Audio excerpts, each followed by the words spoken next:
J'ai le plaisir de vous présenter Jean-Luc Dauvergne, qui fait partie de l'équipe des journalistes de Ciel et Espace. Et comme tout journaliste, il lui est arrivé, évidemment, au cours de son travail, de rencontrer des gens, de faire des sujets et d'en faire des articles. C'est le principe. Et les articles, ça a un côté un peu frustrant parfois, parce qu'on est dans un espace limité et dans un temps limité. Donc on raconte une belle histoire, mais on en sait beaucoup plus. Et cette histoire qu'il va vous raconter maintenant, c'est celle de New Horizon, la sonde que vous connaissez certainement, je n'en dis pas plus. La mission impossible, alors elle est peut-être impossible, mais elle a eu lieu quand même, je vous rassure. Mais il va vous dire en quoi elle est impossible, parce que c'est une sorte de flashback, un retour dans le passé, à la genèse de cette mission, dont l'histoire vaut son pesant d'or. Je vous laisse en compagnie de Jean-Luc Dauvergne qui va vous raconter tout ça.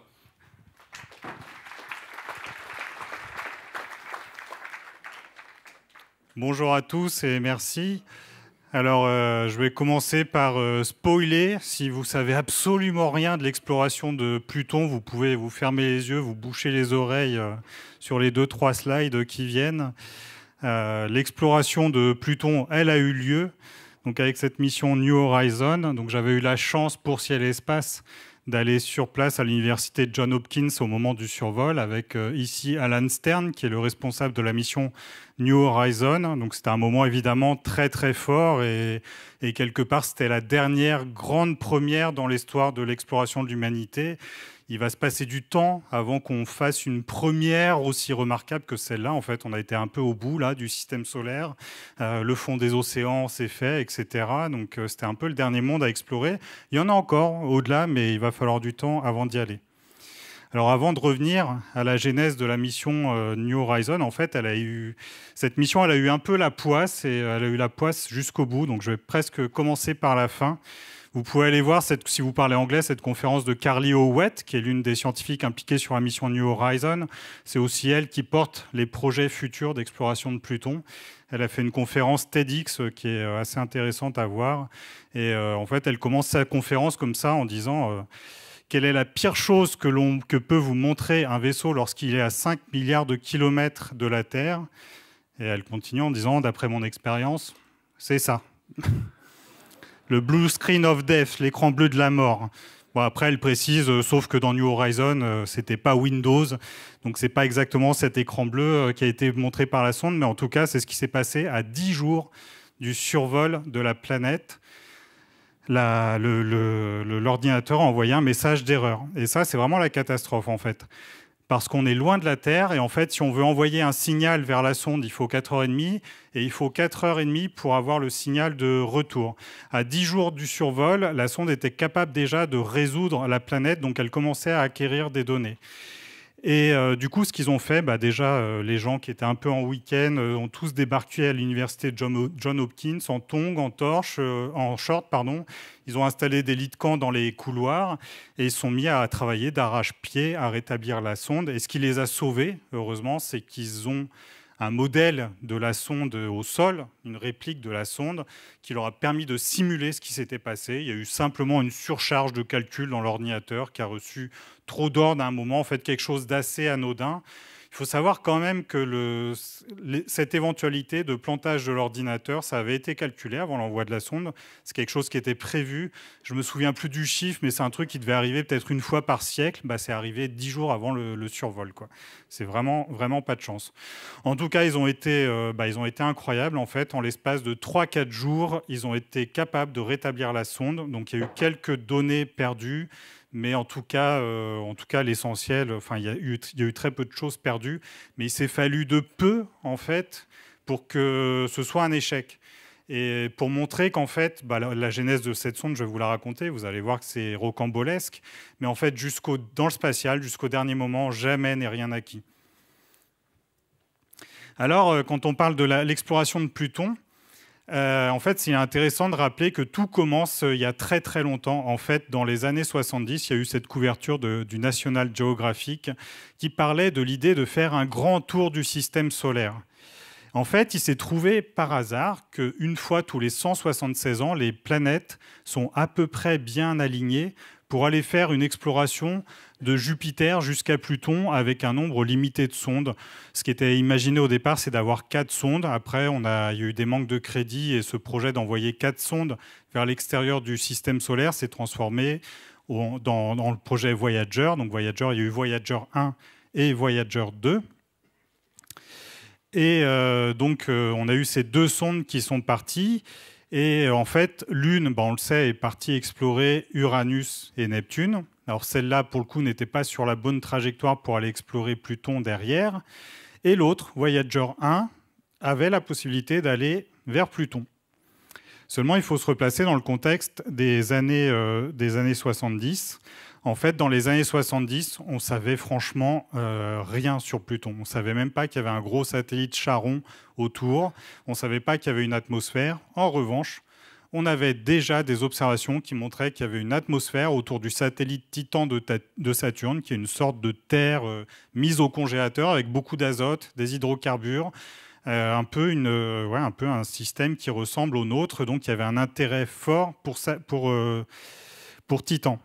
Et donc, c'est légitimement en fait que la NASA a décidé d'orienter la sonde Voyager 1 vers Titan, et ça, c'était pas compatible avec une exploration ultérieure de Pluton. Donc, Voyager, à l'époque, a manqué l'occasion d'explorer Pluton. Et donc, il va s'être passé du temps après. Il y a un chercheur, un très jeune chercheur à cette époque-là, donc on est en 1989, le Alan Stern, que je vous ai montré au début, donc qui deviendra le chef de la mission New Horizons. Il fait 2 choses simultanément. En fait, il se dit qu'il faut aller explorer Pluton. Et donc, en fait, il propose de faire une thématique à l'AGU, qui est un peu le congrès de planétologie et de géologie annuel aux États-Unis. Donc, il propose d'avoir une session Pluton, planète extérieure, dans ce congrès, pour commencer à amorcer quelque chose. Et quelques jours ou quelques semaines avant l'AGU, il va avoir Geoff Briggs, qui est le responsable de l'exploration du système solaire à la NASA. Et il va lui soumettre cette idée. Il arrive là, il est tout jeune, il ne connaît pas grand monde. Et à sa grande surprise, Geoff Briggs lui répond « Vous savez, personne ne m'a jamais demandé ça avant. C'est une idée merveilleuse, nous devons le faire. » Génial, quand on est en 89, donc ça veut dire que d'ici quelques années, une mission devrait partir vers Pluton. Alors, en marge de l'AGU, en fait, il commence à agréger quelques chercheurs autour de lui. Ils font un dîner un soir, en fait, qui crée ce qu'ils ont appelé un peu informellement le Pluto Underground, qui est un groupe informel de chercheurs, dont certains très très cool. Il y avait notamment dans ce petit groupe de 4 personnes, il y avait Fran Bagenal, qu'on voit ici. Alors elle, j'ai eu la chance de la rencontrer quand même, cette dame. Elle a exploré tout le système solaire de Jupiter jusqu'à Pluton. Elle a fait sa thèse à l'époque où les missions Voyager survolaient Jupiter. Elle était toujours dedans au moment de Saturne. Et du coup, elle a fait aussi exploration de Uranus, Neptune. Et puis, vu qu'elle était impliquée dans New Horizons au bon moment, du coup, elle a fait aussi New Horizons. Maintenant, elle commence à approcher l'âge de la retraite, mais ça fait quand même une sacrée belle carrière d'exploratrice. Et puis, il y avait aussi Marc Buy, très connu, qui œuvre dans l'observation des astéroïdes. Lui, il a découvert une bonne partie de tous les astéroïdes transneptuniens, donc c'est-à-dire tous ceux qui sont au-delà de Neptune, et il a plus de 1000 astéroïdes découverts à son actif. Donc c'est pas Alan Stern a commencé à bien s'entourer dès le début quand même, et il a pris des personnes très très chouettes, et donc ils sont restés impliqués jusqu'au bout. Malgré tout, en fait, Fran Bagenal, quand j'avais été la voir donc à l'université de Johns Hopkins, elle m'avait confié qu'à l'époque, elle y croyait sans plus. En fait, elle pensait que c'était intéressant, mais elle ne pensait pas que c'était forcément un sujet majeur. Et après, elle a changé d'avis. On va voir pourquoi. Mais en fait, on savait tellement peu de choses sur Pluton que c'est vrai qu'en sachant rien sur un petit caillou de 2000 km et quelques, au bout du système solaire, on peut penser que c'est un corps inerte qui ne va rien montrer de révolutionnaire ou d'intéressant. Bon, après, elle était quand même assez motivée pour suivre Alan Stern là-dedans.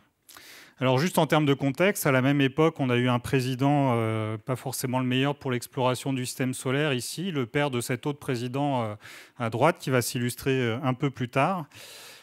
Et lui va nommer à la tête de la NASA Dan Goldin, dont on va parler après. En tout cas, donc à cette époque-là, en fait, donc Alan Stern est mis un peu sur les rails pour développer une mission pour aller vers Pluton. Mais néanmoins, à cette époque-là, on sait que la NASA est en train de développer les sondes, d'une part Galileo pour aller vers Jupiter et Cassini pour aller vers Saturne. Donc il y a des gros projets en place. Donc ils partent dès le début pour aller faire une sonde à peu près 2 fois plus légère qu'une sonde Voyager. Donc ils ont appelé ça Pluton 350 pour Pluton 350 kg. C'est à peu près la moitié du poids d'une sonde Voyager.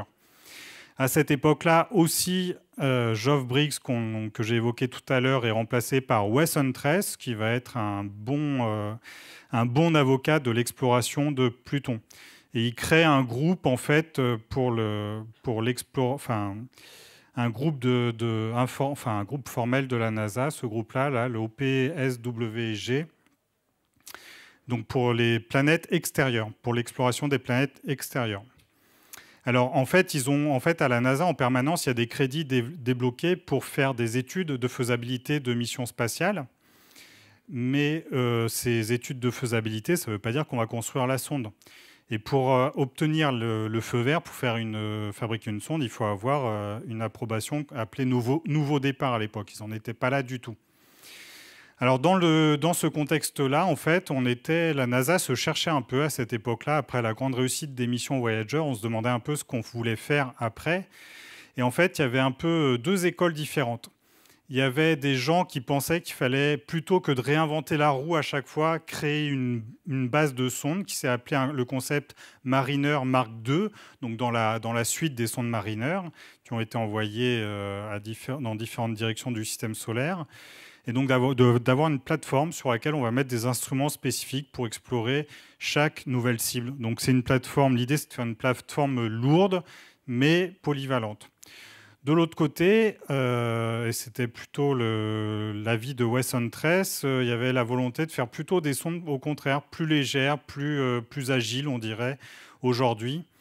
Et à l'époque, en fait, le Jet Propulsion Laboratory... Alors, le Jet Propulsion Laboratory, juste pour faire une parenthèse, moi, j'ai longtemps cru que le Jet Propulsion Laboratory, c'était un laboratoire de la NASA.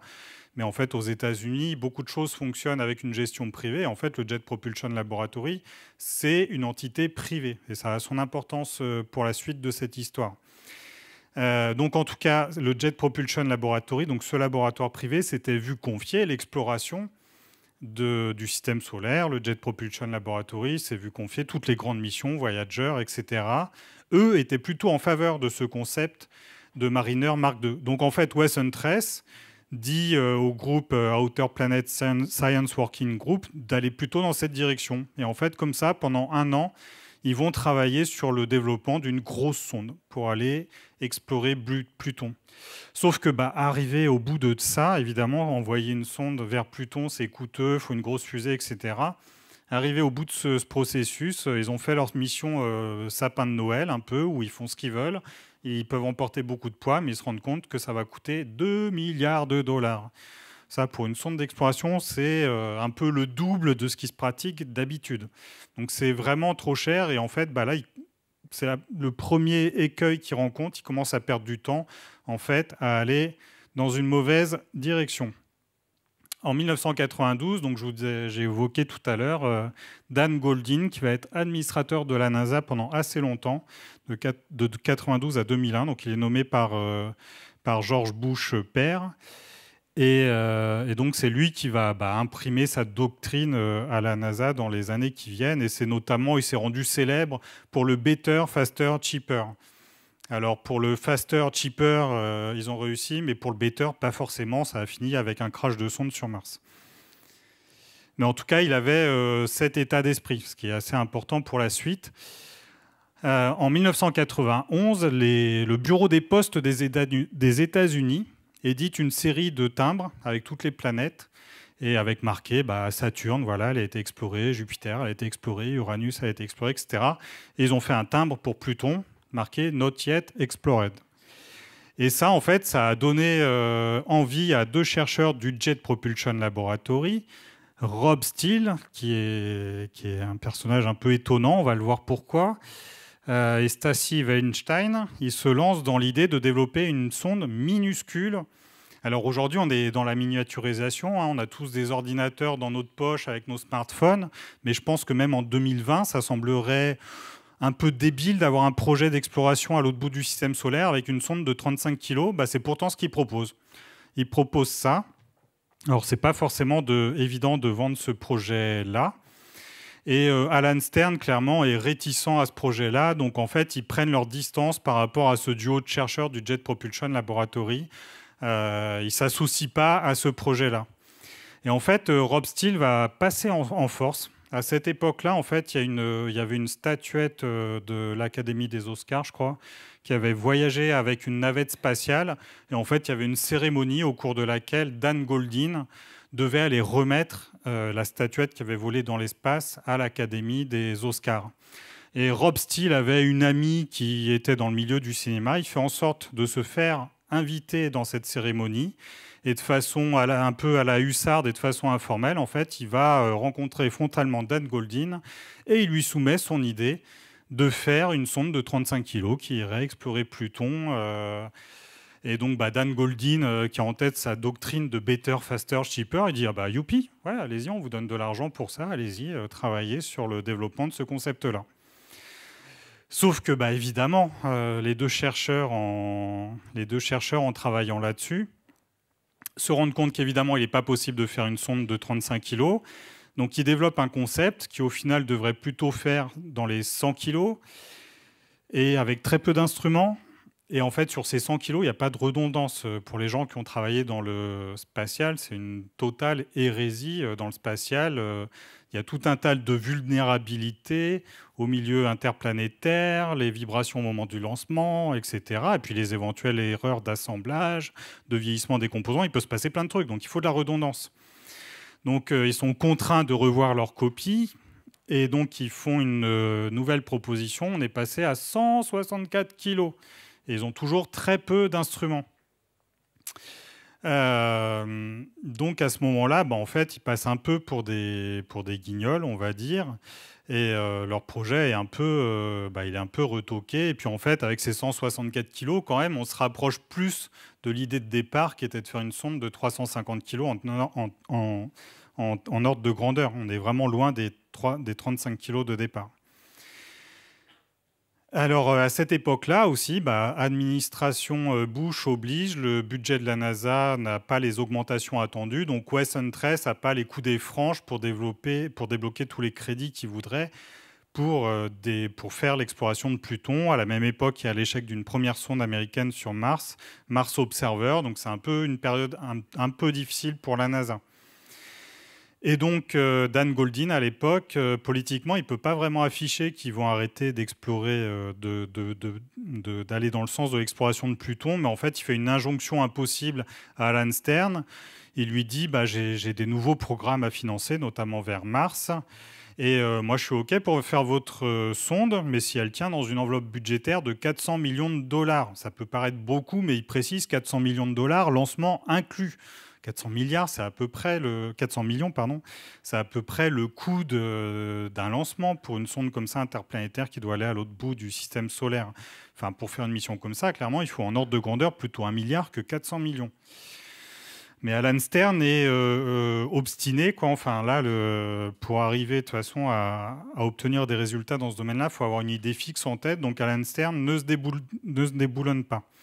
Il se dit, s'il faut faire le lancement pour 400 millions, ça veut dire qu'il faut qu'on trouve une solution pour lancer la sonde indépendamment de la NASA. Alors, à cette époque-là, il décide d'aller en Russie. On est juste après la chute du mur de Berlin, donc pourquoi pas aller parler avec les Russes. Enfin, la chute du mur de Berlin et la chute de l'Union soviétique.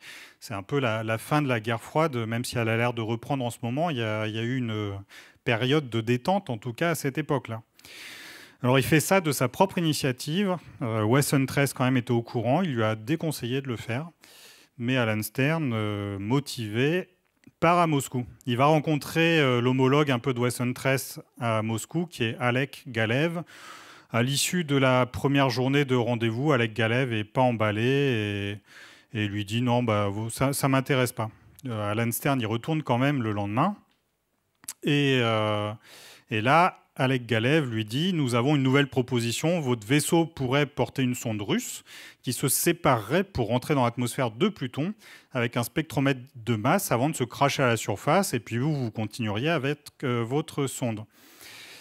Si nous pouvons faire ça, je peux vous avoir le lanceur Proton qui a la puissance suffisante pour aller vers Pluton. » Donc ça, c'est très bien. Le problème, c'est qu'en termes réglementaires, les Américains n'ont pas le droit de commander de fusées chez les Russes. Encore une fois, on sort de la guerre froide. De travailler avec ce bloc-là, ce n'est pas une évidence. Donc en fait, il faut un montage assez habile, en fait, où ils associent l'Allemagne. Et en fait, c'est l'Allemagne qui commanderait le lanceur aux Russes. L'Allemagne accrocherait un module à la sonde qui se détacherait au niveau de Jupiter, parce que pour aller vers Pluton, il faut de préférence passer par Jupiter pour utiliser l'effet de fronde gravitationnelle. Et donc, tout ça, ça se goupille pas mal. Et puis finalement, Wesson 13, qui voyait ça d'un mauvais œil au départ, finalement, pourquoi pas? Et donc, ça va jusqu'à un tel point que Wesson 13 va à Moscou. Enfin, tout le monde se dit, finalement, ça se met sur de bons rails. Même Dan Goldin aussi, il me semble, est allé à Moscou pour parler de ce projet-là. Et le gros problème, en fait, c'est que quand on va aussi loin du Soleil, on ne peut pas utiliser de panneaux solaires et une sonde, il faut bien l'alimenter. Et pour ça, la seule façon que l'on connaît aujourd'hui, c'est d'utiliser ce qu'on appelle un RTG, qui est en gros une pile nucléaire. On utilise la chaleur d'un morceau de plutonium pour créer de l'électricité. Je dis ça, c'est très simplifié. Visiblement, c'est très compliqué à créer, un RTG. En tout cas, c'est une technologie sensible, vu qu'il y a du plutonium. Et ça, en fait, réglementairement, c'est pas possible. Donc, en fait, ce projet est abandonné juste pour une question réglementaire, parce qu'on ne met pas un réacteur nucléaire américain sur une fusée russe. Visiblement, non. Enfin, il y a des sujets comme ça, sensibles, non. Il n'était pas trop question de faire une dérogation. Mais enfin, l'idée a vraiment été étudiée. De toute façon, vu que les administrateurs de la NASA sont allés sur place. Alors, dans ce contexte-là, on arrive vers la fin des années 90. La NASA, d'un côté, commence à avoir de nouveaux objectifs, notamment étudier Europe, le satellite de Jupiter. On sait qu'il y a un océan, probablement. Enfin, pas probablement, on est quasiment certain qu'il y a un océan sous la surface de glace. Et parallèlement, on commence à découvrir au milieu des années 90 beaucoup d'objets au-delà de Neptune. Et en fait, on commence à se rendre compte que le système solaire ne ressemble pas vraiment à ce qu'on pensait jusque-là. C'est-à-dire qu'aujourd'hui, avec tout ce qu'on a découvert au niveau de Pluton et au-delà, on sait qu'il y a une zone de planètes telluriques, une zone de planètes gazeuses, et il y a une troisième zone au-delà de mondes glacés. Et c'est ce qu'on a découvert avec tous ces objets transneptuniens découverts, dont certains ont quasiment la taille de Pluton. Dans cette époque-là, Alan Stern et ses camarades continuent à développer des concepts de mission vers Pluton. Et en fait, à chaque fois qu'ils font des itérations avec la NASA, Dan Goldin leur impose toujours des nouvelles exigences, comme des façons de leur mettre des bâtons dans les roues pour jamais dire oui, finalement, pour jamais leur donner le feu vert de nouveau départ. Alors, Wesson 13, qui était quand même un bon avocat de mission, est remplacé en 1998 par Ed Weiler, qui est moins concerné par Pluton, on va dire. Il n'est pas hostile à l'exploration de Pluton, mais il est dans le processus derrière, il est moins avocat de Pluton que pouvait l'être son prédécesseur. Mais il n'est pas hostile du tout à cette idée, donc il lance tout de même un appel d'offres pour développer les instruments d'un projet qui s'appelle Pluto Kuiper Express. Donc dans ce cadre-là, Alan Stern est toujours dans la course et donc il propose un instrument pour ce projet-là. Alors, Ed Weiler s'était engagé dans ce processus-là à ce que la mission ne coûte pas plus de 700 millions de dollars, ce qui semble réaliste. C'était l'objectif qui était fixé au Jet Propulsion Laboratory dans le développement de cette sonde. Et le problème, c'est que, comme souvent à la NASA, on part sur une idée, et puis quand on fait les calculs plus exacts, on se rend compte qu'on n'est pas du tout dans ces ordres de grandeur-là. Et donc, il s'est avéré que une estimation indépendante a montré que la sonde allait coûter 2 fois plus cher. Donc ça, ce n'était pas possible. Et pour Ed Weiler, c'était un peu le dérapage de trop dans tous ces projets successifs pour aller vers Pluton. Et en fait, il annonce en septembre 2000 que la NASA annule l'appel d'offres, tout simplement, Et tout le monde a perdu, en fait. Et pire, en fait, Ed Weiler annonce que en fait, tout projet d'études lié à Pluton va être annulé jusqu'aux années 2020. Donc là, c'est la grosse tuile. Et en fait, il faut quand même avoir en tête qu'à ce stade, dans les études successives, la NASA a quand même déjà dépensé 300 millions de dollars. Donc c'est absurde en fait d'annuler un projet quand on a déjà fait autant d'études, de recherche, qu'on s'est posé autant de questions. Et en fait, ça a créé une indignation. En fait, il faut avoir en tête que les planètes du système solaire, alors jusqu'à Jupiter, Saturne, on les connaît depuis toujours. Mais les planètes au-delà, en fait, les Américains n'en ont découvert qu'une, qui est Pluton. Donc ils ont quand même un truc un peu émotionnel autour de Pluton. Et le fait que cette exploration de Pluton soit abandonnée, en fait, ça a suscité une indignation. La NASA a reçu une montagne de lettres de protestation. Ils ont reçu d'un coup 10 000 lettres de protestation.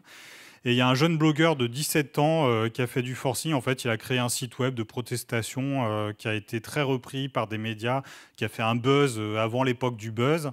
Et le gamin avait seulement 17 ans. Il est reçu par Ed Weiler à la NASA, qui lui demande « Mais pour qui vous travaillez ?» Enfin, il pensait qu'en fait, Alan Stern était derrière, ce qui n'était pas du tout le cas. Le gamin était juste, voilà, il se disait, mais voilà, ma génération, il était un peu trop jeune pour avoir vu l'exploration de Jupiter, Saturne, Uranus, Neptune. Donc, lui, il aurait bien aimé voir l'exploration de Pluton et de ne pas attendre d'être à la retraite pour ça.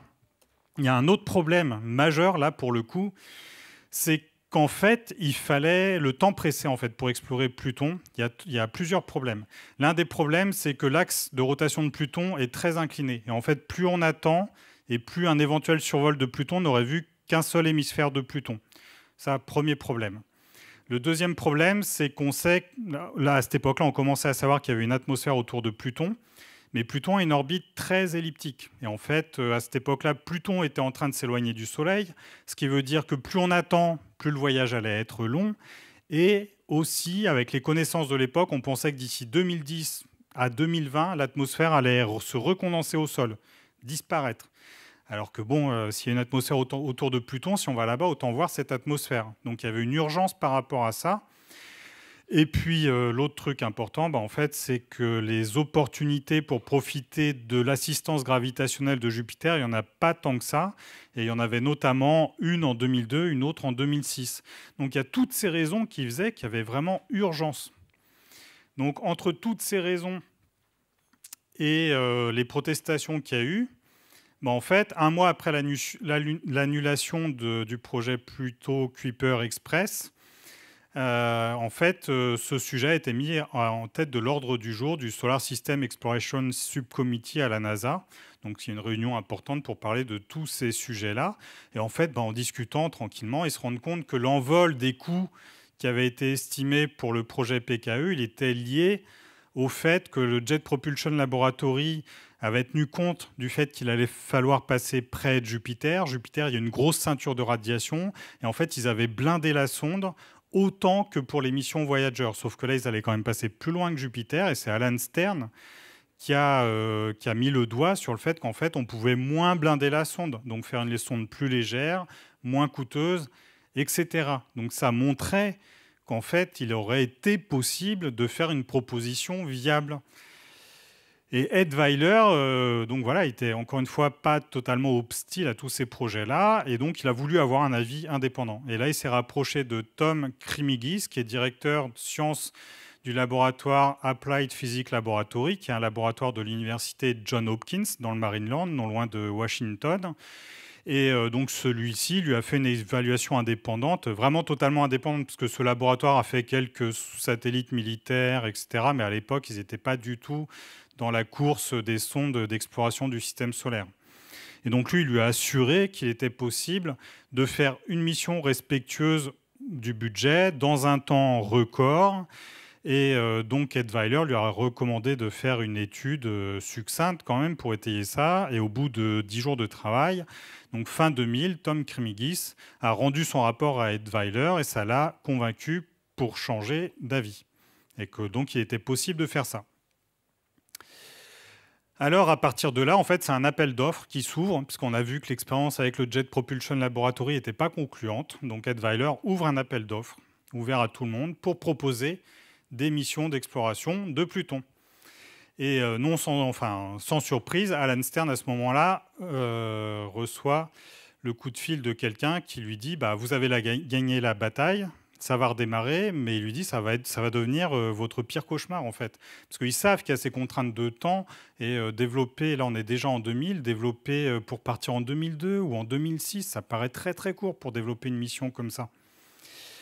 Et donc, la NASA cherche un nouvel opérateur. Elle réclame un dépôt de proposition le 21 mars 2001, donc quelques mois plus tard. C'est très, très court. Et donc, à ce moment-là, Alan Stern reçoit 2 appels. Il reçoit un appel du directeur du JPL, donc Charles Elachi à l'époque, et un autre de Tom Cremigis, celui qui avait fait l'audit indépendant pour voir s'il était possible d'explorer Pluton. Et en fait, à ces 2 appels qu'il s'attendait à recevoir, Alan Stern pose aux 2 interlocuteurs la même question. Si je collabore avec vous, est-ce que ma proposition sera la seule que vous ferez? Et si nous gagnons l'appel d'offres, est-ce que vous êtes prêt à promettre par écrit que vous n'abandonnerez jamais et que vous vous battrez jusqu'au bout si le projet fait face à des problèmes financiers ou politiques? Il avait le nez creux. Et donc, ces interlocuteurs se laissent la nuit pour réfléchir. Et donc, en se laissant la nuit pour réfléchir, en fait, le lendemain, le directeur du JPL louvoie ces questions, ne lui répond pas franchement, mais c'est plutôt non aux 2 questions.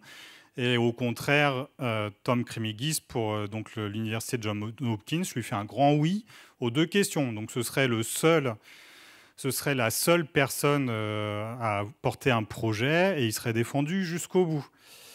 Et là, pour Alan Stern, quand même, le choix n'est pas si évident que ça, parce que jusque-là, c'est, comme je disais tout à l'heure, c'est uniquement le JPL qui a fait toute l'exploration du système solaire. Donc l'université de Johns Hopkins, c'est un gros challenger dans l'histoire. Mais il est cohérent avec son idée de départ. Il dit oui à Tom Cremigis pour partir avec l'université Johns Hopkins.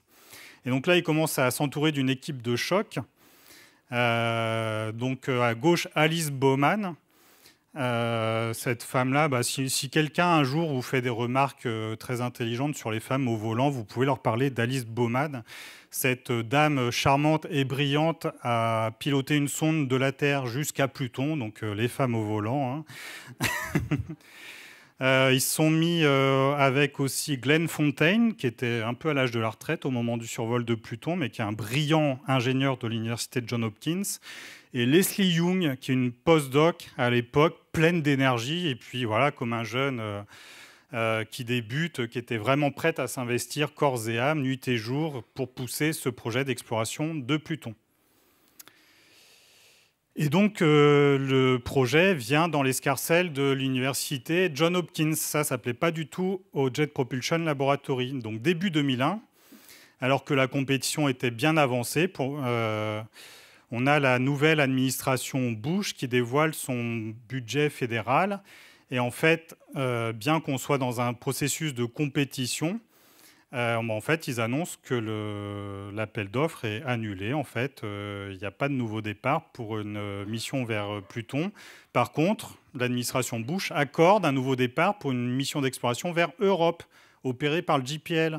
Parce que le JPL s'est positionné pour l'exploration de Pluton, mais sans être sûr de gagner, vu qu'il y a l'université de Johns Hopkins en face.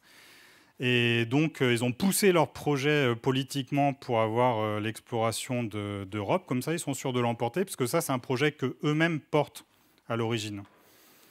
Et donc là, ça devient un gros coup dur. Et là, Alan Stern, il n'est pas déçu, parce qu'en fait, Tom Cremigis, qui lui a promis de défendre la mission coûte que coûte, quoi qu'il arrive, en fait, Tom Cremigis, face à cette situation, lui dit « Je crois qu'il est temps de casser des jambes ». Et donc, en fait, il fait appel à Barbara Mikulski, sénatrice du Maryland, en fait, qui fait valoir qu'en fait, l'administration Bush n'a pas du tout le droit de faire ce qu'elle a fait. En fait, il faut l'approbation du Congrès américain pour faire ce qu'il a fait.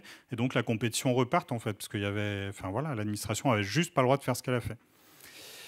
Et donc, la NASA a écouté, évidemment. Et donc, dans les projets finalistes qu'il y avait 4 projets. Et il y en avait 2, il y en avait surtout un sérieux porté par Larry Esposito pour le Jet Propulsion Laboratory. Larry Esposito, il était dans les missions Pioneer, Voyager, Galileo. Donc, c'était un candidat très sérieux. Et en face, il y avait la mission New Horizons porté par Alan Stern. Et au final, c'est Alan Stern qui a gagné, ce qui est assez légitime. Et donc, à ce moment-là, fin 2001, le 29 novembre, Alan Stern se trouve à une conférence du DPS et il reçoit un coup de fil de quelqu'un qui connaît à la NASA, il ne précise pas qui, mais il lui dit « Félicitations, nous avons sélectionné New Horizons pour aller vers Pluton ». Donc le départ est prévu en 2004 ou au plus tard en 2006. Et c'est pas évident parce que là on est déjà fin 2001, respecter de tels délais dans le domaine spatial, c'est vraiment du jamais vu. Et on lui précise aussi, vous avez gagné, mais d'une certaine façon, vous avez perdu. Vous allez passer les 2-3 prochaines années à travailler là-dessus, mais vous allez sans doute échouer tellement la pression temporelle est difficile. Alors pour vous dire à quel point ça a été difficile, rebelote, on est début 2002, donc là, on leur a dit, vous avez gagné, ils se sont mis à travailler. Et donc, à ce jour-là, de février 2002, Alan Stern se trouve dans une école en train de faire une animation pour des enfants. Et il y a sa collègue, la planétologue Reta Bibb, qui le prend à part et qui lui dit « T'as vu le nouveau projet du président Bush ?» Encore lui. On lui dit « New Horizons est annulé, encore ». La raison invoquée est absurde. En fait, on leur dit on annule votre projet parce que vous avez fait des dépassements budgétaires. Sauf que là, à cette étape-là, ils sont juste en train de gratter du papier, faire des concepts. Ils n'ont fait aucun appel industriel, etc. Ils n'ont pas fait de dépassement budgétaire vu qu'ils n'ont pas fait d'investissement lourd, etc. Donc, en faisant pression politique, de nouveau avec la sénatrice Barbara Mikulski, ils arrivent à débloquer la situation. Mais maintenant, on leur dit, pour que votre projet aille de l'avant, il faut maintenant que vous arriviez en tête d'un nouveau processus à l'époque à la NASA qui s'appelle le Decadal Survey, qui est un processus, en fait, tous les 10 ans à peu près, où la NASA choisit quelles sont ses priorités. Et donc, on demande à New Horizons de se légitimer, d'arriver en tête du Decadal Survey. Donc ils ont un temps très court pour développer leur mission et en plus on leur demande de devoir argumenter auprès de ce processus du Decadal Survey. C'est très bien le Decadal Survey, mais à cette époque-là ils avaient quand même autre chose à faire. Donc à l'issue de ce processus, ils arrivent à obtenir que New Horizons soit mis en tête des priorités du Decadal Survey. On comprend bien pourquoi. Comme j'ai expliqué tout à l'heure, il était urgent d'aller explorer Pluton. Et là, on leur dit, vous allez avoir ce que vous voulez, mais pas vraiment de la façon espérée. En fait, on leur impose à cette époque d'implémenter dans la sonde un étage expérimental à propulsion ionique développé par le Jet Propulsion Laboratory, toujours lui, qui revient par la petite porte quand il a été chassé par la grande. Et en fait, le problème à l'époque, c'est que ces systèmes de propulsion ionique, depuis, ça a été un peu développé, mais à l'époque, c'était totalement expérimental. Il semblait vraiment illusoire d'arriver à le développer dans le temps imparti. Là, le Alan Stern a quand même été rusé, en fait. Il a dit, d'accord, ok, très bien. Et en fait, il a fait en sorte de mettre le Jet Propulsion Laboratory en échec. Il leur a mis tout un tas de contraintes, de bâtons dans les roues, concrètement, pour arriver au final à ce qu'eux-mêmes disent, non mais ok, l'étage ionique, c'est pas possible. Un peu plus tard, dans le développement de la sonde, le Jet Propulsion Laboratory essaiera de récupérer le pilotage de la sonde. C'est une façon de récupérer une partie de l'enveloppe budgétaire. Ça, ils n'obtiendront pas gain de cause. Or, du coup, au final, c'est marrant, parce que la sonde New Horizons, elle a été pilotée depuis l'université de Johns Hopkins, qui était plutôt sur des projets militaires jusque-là. Donc, le pilotage des engins ne se faisait pas forcément de là. Et en fait, du coup, l'endroit d'où ils pilotent la sonde, c'est une pièce assez petite, finalement. Bon, il y a plein d'écrans, comme dans une salle de la NASA. Mais c'est un endroit étonnant, parce que c'est pas très grand, quoi. Ça fait un peu artisanal. Alors après, voilà, ça c'est les grandes lignes de tous les aléas qu'ils ont pu avoir. Après, en fait, le temps était très contraint et on a vu que la NASA, l'administration leur a mis beaucoup de bâtons dans les roues. Mais en fait, une fois qu'ils étaient dans la phase vraiment de réalisation de la mission, la NASA a fini par devenir proactive. Et effectivement, évidemment, ils ont eu des difficultés à respecter les délais. Et là, la NASA est venue prêter main forte quand il fallait, pour gérer les équipes, pour organiser les choses et pour faciliter les choses, surtout pour que ça aille le plus vite possible.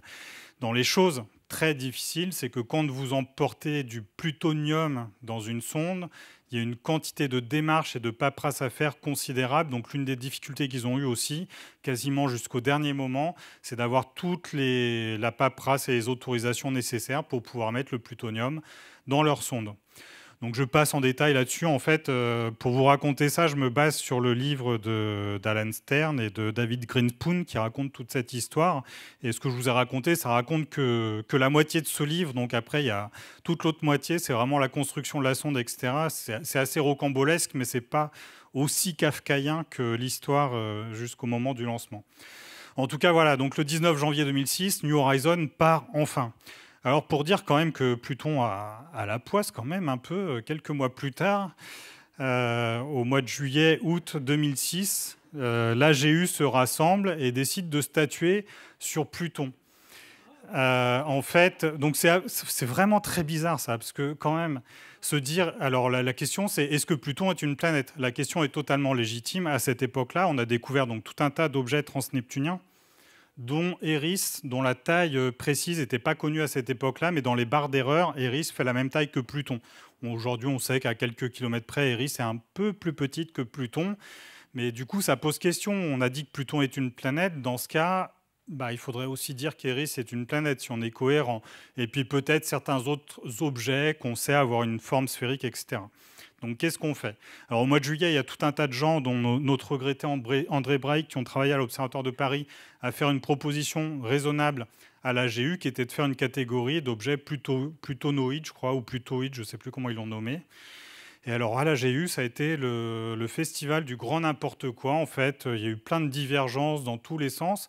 Au final, les gens ne se sont pas mis d'accord, mais ils se sont quand même mis d'accord pour décider que Pluton n'était plus une planète. Et donc, ils ont créé une catégorie de planètes naines. Le terme plutoïde, ça ne plaisait pas, parce que chez les géologues, les roches plutoniques, ça évoque autre chose. Ils avaient peur qu'il y ait de la confusion. Sauf qu'ils n'ont pas été foutus de trouver un terme pour nommer ces objets-là.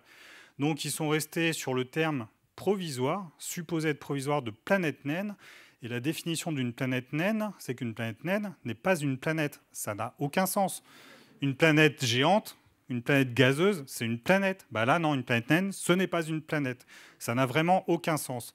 J'avais fait un article là-dessus que j'avais mis en ligne sur Ciel Espace. Vous pouvez aller le lire. En fait, il y a de quoi raconter longtemps en fait, sur l'absurdité de cette décision à l'époque. Il y avait de quoi réfléchir au statut de Pluton et de tous ces objets-là, mais la décision qui a été prise a été très mauvaise. Évidemment, elle était un peu humiliante pour les Américains, vu que c'était la seule planète qu'ils avaient découvert. Et surtout, moi, ce que je comprends pas dans ce processus-là, c'est qu'en fait, des corps comme Eris, Kawar, etc., ça faisait un moment qu'on les connaissait. Une sonde était en route vers Pluton. On pouvait peut-être attendre d'avoir exploré Pluton avant de statuer dessus, de voir qu'est-ce que c'était vraiment cette planète, est-ce qu'elle est moins riche ou plus riche que ce qu'on attend, etc. Ce serait le bon sens. Donc les choses ont un peu quand même été faites à l'envers. Mais en tout cas, on aurait eu un statut acceptable si les recommandations d'André Breuil et de ses collègues à l'époque avaient été suivies. Alors, on va venir à l'exploration de Pluton quand même brièvement.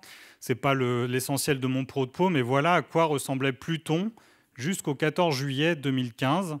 C'est à partir de données du télescope spatial Hubble et pas mal de travail de traitement d'images.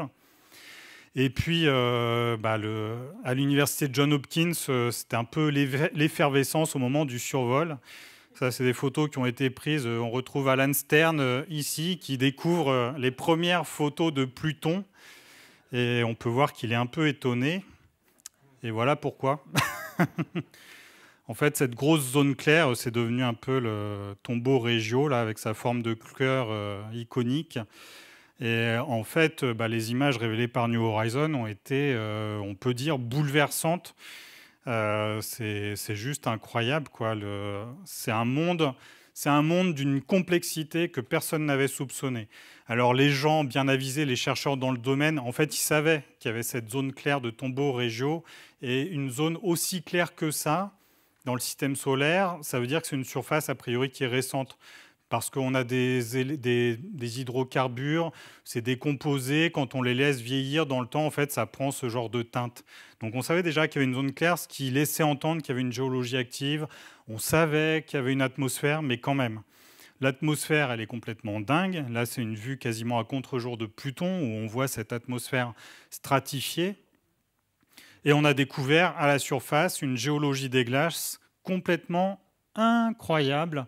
En fait, on a notamment un cryovolcan ici, dont le mécanisme de fonctionnement n'est pas connu, mais il semble vraiment que ce soit un volcan. Sur le bord de cette tombeau régio, on a des montagnes faites de glace d'eau. On est à des températures fortement négatives. Je ne sais plus combien c'est, mais ça doit être de l'ordre de moins 180 degrés dans ces zones-là. À ces températures-là, la glace d'eau est aussi dure que de la roche. Donc en fait, on a vraiment une géologie de l'eau. Et on a ces grandes plaines d'azote.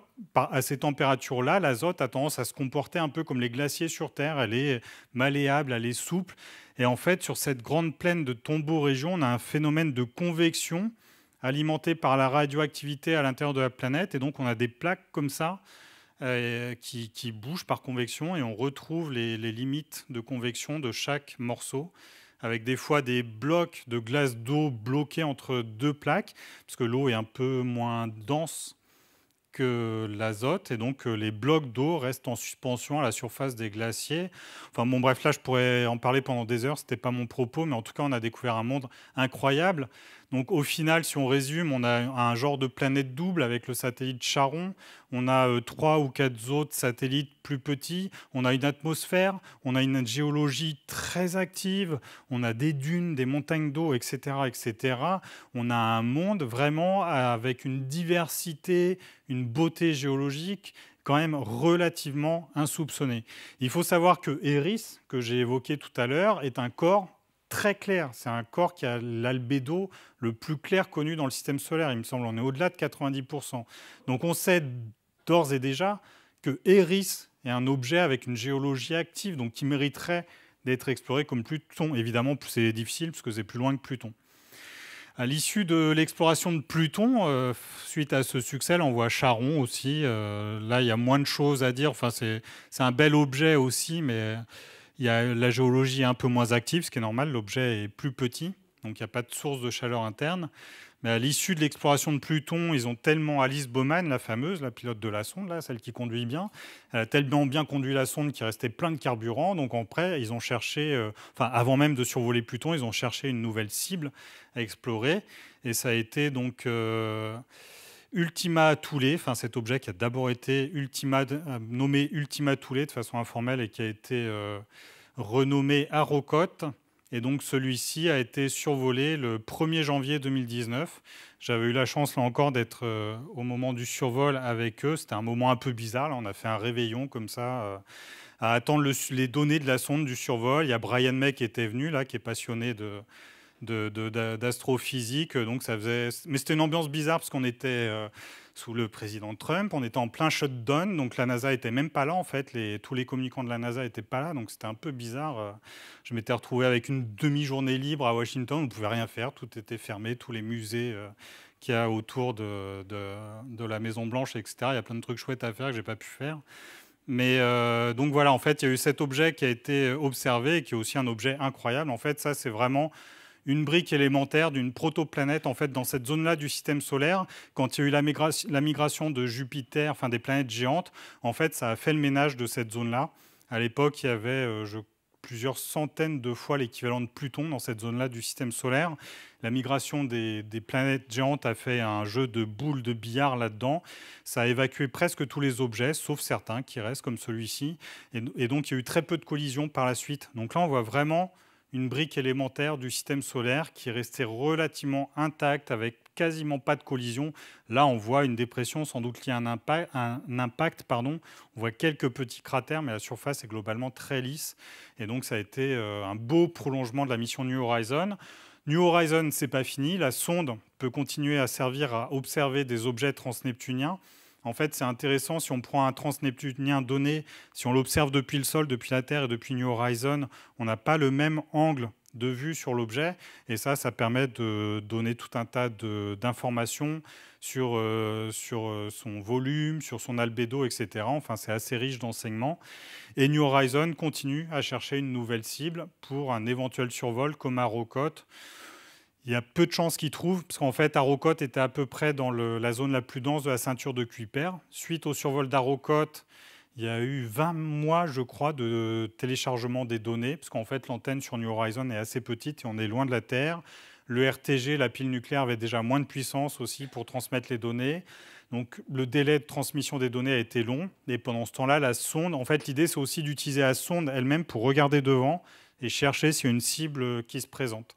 Et donc, quand on télécharge les données, on ne peut pas faire ça, parce que pour économiser de l'énergie, en fait, on met l'antenne vers la Terre et on fait tourner la sonde sur elle-même, ce qui est le mode le plus économe en énergie. Si on veut stabiliser autrement, il faut utiliser tout un tas de systèmes de stabilisation qui sont gourmands en énergie.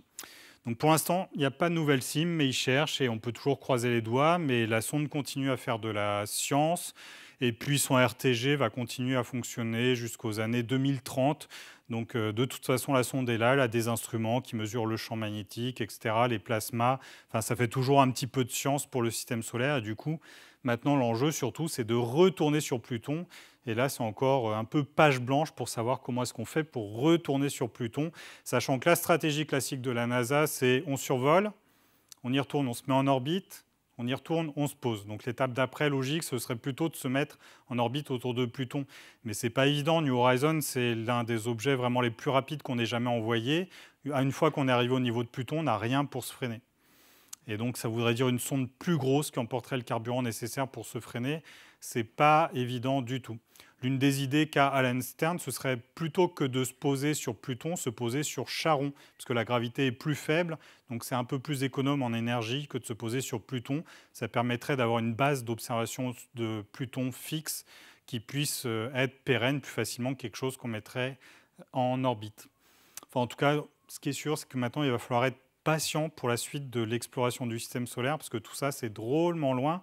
Là, il s'est déjà passé 11 ans entre le lancement et le survol, mais c'est en allant très très vite et sans s'arrêter. Si on veut y retourner, en allant aussi vite et en s'arrêtant, ce sera forcément un voyage un peu plus long. Voilà, je vous remercie. Et puis surtout, n'hésitez pas à aller voir les numéros de Ciel et Espace. Là, je ne vous ai pas beaucoup parlé de Pluton, mais on a raconté ce qu'il y a à voir sur Arrokoth, sur Pluton, dans des numéros de Ciel et Espace qui sont sortis à l'époque. Et puis, on a un numéro en ce moment sur JWST, ce qui va être la prochaine grosse actualité pour un peu tout le monde.